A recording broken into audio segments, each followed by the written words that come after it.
안녕하십니까. 프레시안 박영규입니다. 오늘은 미국의 달러 외교에 대해서 말씀드리겠습니다.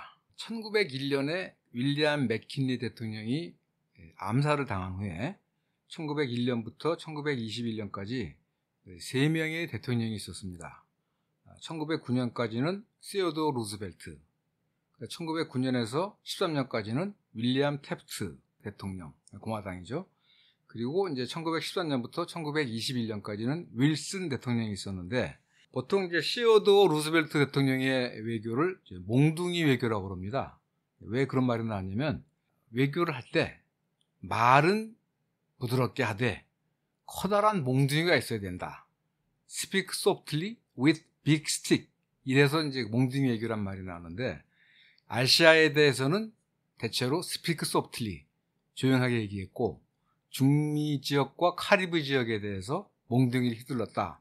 그래서 이제 몽둥이 외교라고 그랬고요. 태프트 대통령의 외교를 이제 달러 외교라고 하는데, 이 말은 1912년도인가에 태프트 대통령이 우리는 이제 총알 대신에 달러로 외교를 하겠다. 그래서 이제 달러 외교란 말이 나오고요. 윌슨 대통령은 이제 목사 출신답게 도덕을 앞세웠습니다. 그래서 도의 외교다, 모럴 디플로머시다, 그렇게 얘기했는데, 이건 다 뭐 큰 차이가 없고, 사실은 이 20년 동안의 미국 외교는 한마디로 얘기하면 달러를 앞세운 한포 외교입니다. 그러니까 돈을 가지고 어떤 나라의 경제권을 장악한 다음에 그 나라의 경제를 좌지우지하는 한편에, 만약에 그 나라가 미국의 경제적 요구에 말을 안 들으면은 군함이나 해병을 동원해서 미국의 의지를 관철시키는 거죠. 그래서 그걸 이제 보통 이제 달러 외교의 시대라고 합니다. 그 달러 외교가 대충 1900년부터 1920년 또는 1933년까지라고 얘기를 하죠. 그런데 이제 이런 달러 외교를 하려면 또 나름대로 미국이 명분이 있어야 되지 않겠습니까? 그래서 그 달러 외교를 합리화하기 위한 명분이 1904년 12월 달에 나온 루즈벨트 보론이란 겁니다. 이 보론이란 거는 이제 보충한다, 그런 얘기인데, 1823년도에 나온 먼로 독트린, 그러니까 아메리카 지역은 미국의 독점적 지배권이다 라고 하는 그 먼로 독트린에 대한 보충이다 라고 해서 루즈벨트 보론, 루즈벨트 코로랄이라고 합니다. 이게 말하자면 이제 달러 외교를 합리화 정당화시키는 원칙인데, 그 배경이 있습니다. 1900년쯤 되면은 이제 영국은 이 남아프리카에서 일어난 보호전쟁이나 여러 가지 어떤 식민지에서 문제가 많아가지고 좀 굉장히 약화돼요. 그 대신 이제 독일 같은 나라가 커지죠. 그게 독일 이런 나라들이 이제 중남미 쪽으로 이제 세력을 뻗쳐오는 거예요. 대표적인 게 1902년과 3년에 베네수엘라의 외채를 갚아라 이래가지고 독일, 프랑스, 영국 이런 군함들이 충돌한 거예요. 말하자면 이제 무력 과시하면서 돈 갚아, 이렇게 된 거죠. 그러니까 미국 입장에서는 이 중남미 지역에 대해서 미국 외에 다른 강대국이 오는 게 마땅치가 않죠.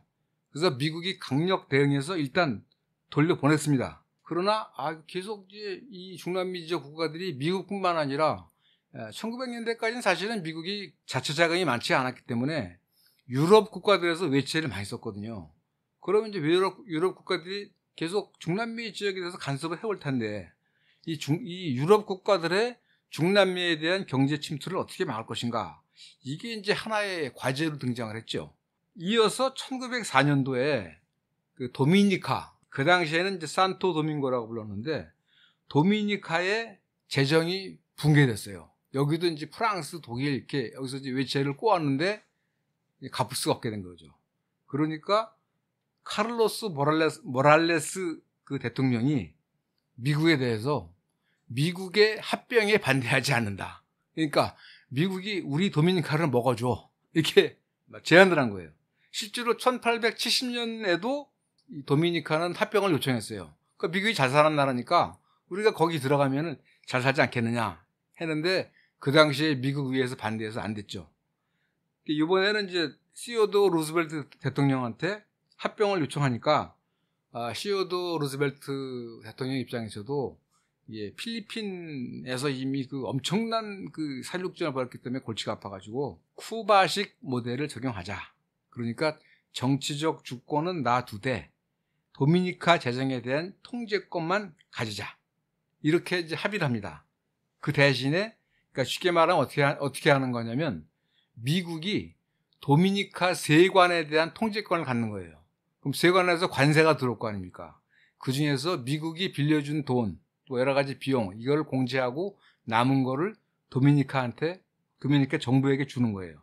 그 대신에 내외의 적으로부터, 그러니까 국내의 반란이나 또는 외세의 침략으로부터 도미니카 정부를 지켜주는 거죠. 또 혹시 그 미국에 반대하는 그런 정치 세력이 나오면 이건 또 뭐 날려버리는 겁니다. 이런 말하자면 그 도미니카를 사실상 보호국으로 만들면서 어떤 명분이 있어야 될 거 아닙니까? 그래서 1904년 12월 달에 루즈벨트가 발표한 게 루즈벨트 보론이란 건데, 그냥 아주 쉽게 정리하면 이 중미나 카리브해에 있는 국가들이 미국인의 안전과 재선을 제대로 지키지 못하면 미국은 경제봉쇄 또는 무력 개입을 할 수밖에 없다. 이게 이제 핵심입니다. 좀 이제 길게 풀어서 얘기한다면 미국은 서반구 이웃들의 행복과 번영을 기원한다. 그러나 서반구 국가들이 내부 질서를 유지하고 외부인들의 생명과 재산을 보호하지 못한다면 행복과 번영은 불가능할 것이다. 쉽게 말해서 미국인의 생명과 재산을 반드시 보호해라, 이런 얘기죠. 그러지 못하다면 이웃 나라들의 안정과 질서, 번영을 위해 미국은 부득이 개입할 수밖에 없다. 이게 바로 루즈벨트 보론이라는 겁니다. 이걸 가지고 이제 이 미국은 쿠바는 이미 보호화됐고 도미니카, 아이티, 니카라과 이런 나라들을 사실상 보호국으로 만든 겁니다. 그런데 이 루즈벨트 보론에 대해서 미국의 수정주의 역사학자인 그 월터 라페버라는 분은 이거는 사실은 먼로 독트린에서 어긋나는 거다, 몇 가지 점에서 이런 지적을 합니다. 그러면서 루즈벨트 보론 이후에 대략 한 20년 동안은 이 아메리카 대륙에서 가장 야만적 시대가 열렸다, 이렇게 비판을 합니다. 월터 라페버가 이 먼로 독트린과 루즈벨트 보론이 다르다고 지적한 건 어떤 부분이냐면, 예컨대 1823년에 먼로 독트린에서는 중남미 국가들의 민주혁명, 그러니까 스페인으로부터의 독립을 지지한 반면에 이제는 이제 이 미국을 포함한 외세 반대하는 민주혁명을 반대했다는 것이죠. 또 이 먼로 독트린에서는 유럽 국가뿐만 아니라 미국도 중남미 국가들의 내정에는 간섭하지 않겠다고 했는데 이제는 간섭한다고 그런 거죠.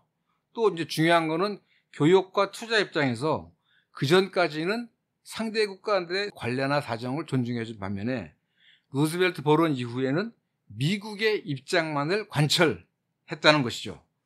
또 하나는 이제 먼로 독트린에서는 무력 사용을 안 하겠다고 했지만 루즈벨트 보론에서는 무력 사용까지도 불사하겠다, 이렇게 얘기한 거죠. 이거는 사실은 1898년까지는 미국이 국내 경제 개발에 힘쓰느라고 대외 사정에 나설 형편이 못 됐던 것이고, 1898년 이후로는 미국의 국력이 강력해졌기 때문에 이제는 무력도 쓰고 내정에도 간섭하고 그렇게 했다는 얘기죠, 사실은. 어쨌든 이 루즈벨트 보론 이후에 중미와 카리브해 지역에 대한 간섭의 명분이 됐는데, 1898년부터 1920년까지 미국이 대략 카리브해와 중미 지역에서 군사력을 사용한 게 한 20회 이상이 되고 20개 중남미 국가 중에서 14개 국가를 지배했다고 합니다. 이 루즈벨트 보론에 의한 미국의 말하자면 그 무력 지배, 이 중미 카리브해 지역에 대한 무력 지배는 1933년 루즈벨트 대통령이 당선된 이후에 선량한 이웃 정책이라고 해서 쿠바나 니카라과에서 미군들을 다 철수시킵니다. 이렇게 끝이 납니다. 그래서 사실은 1933년도가 되면 말하자면 좀 강력한 군사력에 의한 그 중남미 지배는 끝이 납니다만, 1980년대가 되면 레이건 대통령 시절에 니카라과나 온두라스나 엘살바도르에서 이른바 반공을 명분으로 한 엄청난 말하자면 민간인 살해가 이루어집니다. 굉장히 잔인한 혁명 진압이 있었죠. 가장 대표적인 게 그 산디니스타라고 그래가지고 니카라과 혁명이죠. 근데 여기서 이제 이렇게 한 가지 봐야 될 건 뭐냐면, 루즈벨트 보론은 미국인의 생명과 안전을 지키기 위해서는 다른 나라의 내정에 군사적 또는 경제적으로 개입할 수 있다라고 했는데, 1999년도에 미국이 나토와 함께 세르비아를 폭격하면서 코소보 전쟁을 일으킬 때 내세운 명분이 굉장히 유사한 겁니다. R2P라고 그러는데 Responsible to Protect, 뭐냐면 코소보 내 또는 세르비아 내의 인권을 보호하기 위해서 우리는 세르비아의 주권을 무시하고 군사 개입할 수 있다. 이런 새로운 이 독트린을 내세운 겁니다.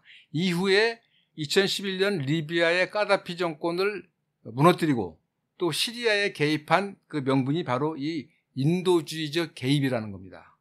인도주의적으로 그 나라 국민들을 보호하기 위해서 미국은 군사력을 사용할 수 있다. 이게 바로 R2P라는 건데 그 원형이 바로 말하자면 루즈벨트 보론에서 나왔다고 할 수 있겠습니다. 그 다음에 이제 또 하나 봐야 될 게 미국이 1907년도에 이 중미라고 하면 이제 과테말라, 온두라스, 엘살바도르, 코스타리카, 니카라과 이런 나라들인데 그 나라들의 분쟁을 해결하기 위해서 1907년도에 중미 사법재판소라는 것을 설립합니다. 센트럴 아메리칸 코트라는 건데 이거는 이제 1906년도에 니카라과의 독재자인 젤라야가 과테말라 같은 그 주변 국가들하고 전쟁하고 골치 아프니까 이제 그 중재하기 위해서 이 중미 사법재판소를 만든 거예요. 미국은 당사국은 아닙니다. 어쨌든 그러나 미국이 주도해서 만들었죠. 그런데 1912년도에 니카라과에서 민주혁명이 일어납니다. 그 전에 이제 아돌포 디아스라는 친미 지도자가 니카라과의 대통령이 되는데 이 사람은 사실은 미국 회사의 직원이었던 사람이에요. 그런데 이제 미국의 이익을 내가 지켜주겠다 해서 대통령 자리까지 올랐고 아돌포 디아스가 한 일이 뭐냐면 미국의 거액의 채권을 받아들이는 대신에 니카라과의 재정권을 이양하고 실질적으로 니카라과를 미국의 보호령으로 만들어버린 거예요. 여기에 이제 니카라 국민들이 반발하지 않을 수가 없죠. 그러니까 니카라 국민들이 엄청난 말하면 민주화 봉기를 일으켜서 어디 호소할 데가 없으니까 중미사법재판소에 제소했습니다. 그러니까 중미사법재판소가 이거는 미국 잘못이다 라고 판결을 했는데 미국은 그 판결을 무시합니다. 또 1914년도하고 16년도에도 코스타리카가 미국에 대해서 뭔가 불만이 있어서 미국을 이 중미재판소에 제소했는데 또 그 판결에 대해서 미국이 묵살합니다. 이렇게 해서 결국 중미사법재판소는 사실상 해산되고 없어지고 맙니다. 이 말씀을 드리는 이유는 뭐냐면 1970년대부터 그 니카라과의 산디니스타라고 그래가지고 이제 민주혁명을 굉장히 크게 일으켰죠. 이거를 미국이 무자비하게 진압하는데 이란 콘트라 사건도 사실 이제 이 니카라과 때문에 생긴 겁니다. 콘트라 반군이라는 게 이 산디니스타에 대항했던 우익 군사단체이기 때문이죠. 그래서 이 산디니스타 혁명 전선인이 1984년도에 미국이 니카라과 내정에 부당하게 간섭하고 있다라고 해서 네덜란드 헤이그에 있는 국제사법재판소에 제소했어요. 그런데 사법재판소의 판결은 뭐냐면 미국은 판결의 대상이 아니다. 아예 그냥 판결 대상도 안 돼버립니다. 또 중요한 건 뭐냐면 2002년도에 미국이 이라크 침공을 앞두고, 그러니까 사실 이라크 침공은 가짜 병분으로 시작된 거 아닙니까? 후세인이 핵무기를 개발하고 있다. 9.11 테러에 후세인이 연루됐다. 이라는 이유로 2003년도에 이라크를 침공하는데 그 이라크 침공을 앞두고 미국이 하나의 법을 만듭니다. 그 법이 뭐냐면 국제사법재판소, 네덜란드 헤이그에 있는 국제사법재판소가 미국의 불리한 판결을 내려서는 안 된다라고 얘기합니다. 그래서 이 법을 일명 헤이그 침공법이라고 하는데 만약에 미국의 불리한 판결을 내리면 네덜란드 헤이그에 있는 국제사법재판소를 미국이 침공할 것이다 하는 얘기죠. 그러면서도 미국은 최근에 우크라이나 전쟁을 계기로 푸틴을 국제사법재판소 IC에 전범부로 제소를 했습니다. 희한하죠? 미국은 어떤 이 국제사법 체계로부터 면책권을 받고 있는 반면에 푸틴 같은 나라 이 지도자도 전범으로 지목을 해버리니까요. 그러니까 이 얘기는 뭐냐면 미국이라는 나라는 국제법 위에 군림하는 존재다. 그러니까 미국은 세계의 룰을 만드는 사람이지 그 룰을 지키는 나라가 아니다. 이게 말하자면 미국의 일반적인 인식이랄까요? 미국의 생각이라고 말할 수 있습니다. 마지막으로 말씀을 드릴 것은 뭐냐면 미국인이 갖고 있는 어떤 이중 기준에 대해서입니다. 미국은 자신들이 세계의 자유와 민주주의를 전파하고 유지한다고 생각합니다. 하지만 미국의 경제적 팽창 또는 미국의 경제적 이익과 부딪힐 때는 언제나 자유와 민주주의를 포기해 왔습니다. 이게 미국의 실질적인 기록입니다. 그 한 예가 뭐냐면 윌슨 대통령이 도의 외교라고 그랬잖아요. 그래서 이분이 이제 뭐 민족 자결 이런 걸 많이 외쳤습니다. 그래서 1916년 6월 달에 윌슨 대통령이 의회에서 연설할 초안을 그 로버트 랜싱 국무장관에게 보냈습니다. 그 주요한 내용은 뭐냐면 미국은 다른 나라 국민들에게 어떤 형태의 정부를 가질 것인지 또는 누구를 지도자로 뽑을 것인지 등에 대해서 명령하거나 간섭하지 않을 것이다. 이런 내용이에요. 근데 이 내용을 보고 랜싱 국무장관이 그 원고의 여백에다 뭐라고 썼냐면 IT, 도미니카, 니카라과, 파나마 이렇게 써놨습니다. 그 의미가 뭡니까? IT나 도미니카나 니카라과나 파나마는 사실상 미국의 보호국이다. 우리가 이 나라들을 사실상 뭐 식민지나 다름없이 대접하고 있는데 어떻게 이런 민족 자결 원칙을 공식적으로 말할 수 있겠는가? 라고 그런 뜻으로 써놓은 겁니다. 결국 그래가지고 윌슨은 그 연설안을 의회에 보내지 않았다고 합니다. 뭐 말하자면 해명할 말이 없었던 거죠. 여기에 대해서 랜싱 국무장관이 뭐라고 그랬냐면 이기적으로 들릴 수 있겠지만 먼로 독트린의 목표는 미국 국익의 추구이지 다른 나라의 주권 존중이 아니다. 이렇게 말했다는 겁니다. 심지어 그 미국 독립선언서를 작성한 제퍼슨조차도 독립선언한 지 10년쯤 지난 다음에 독립선언의 원칙들이 더 이상 미국 국익에 부합하지 않는다. 이제 미국은 서반구 전체를 가져야 한다. 즉 아메리카 대륙 전체를 가져야 한다. 이렇게 말했다고 합니다.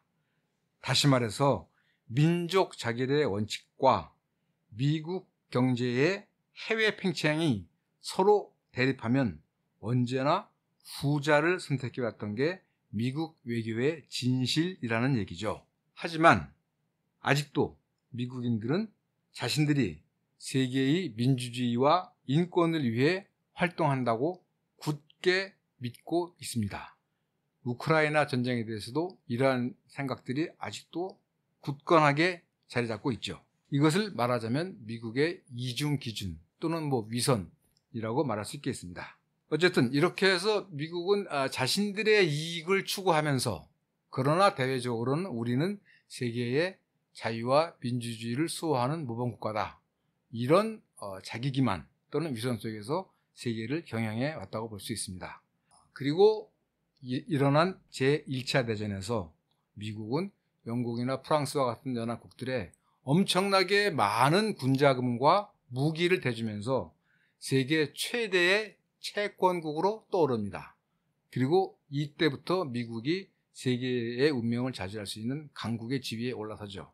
물론 이제 2차 대전과 한국 전쟁을 거쳐야 패권국이 됐지만 이 1차 대전이 말하자면 미국이 세계를 좌지우지할 수 있는 위치에 오르게 한 중요한 계기가 됩니다. 다음 시간에는 그 1차 대전에 대해서 말씀드리도록 하겠습니다. 지금까지 들어주셔서 감사합니다.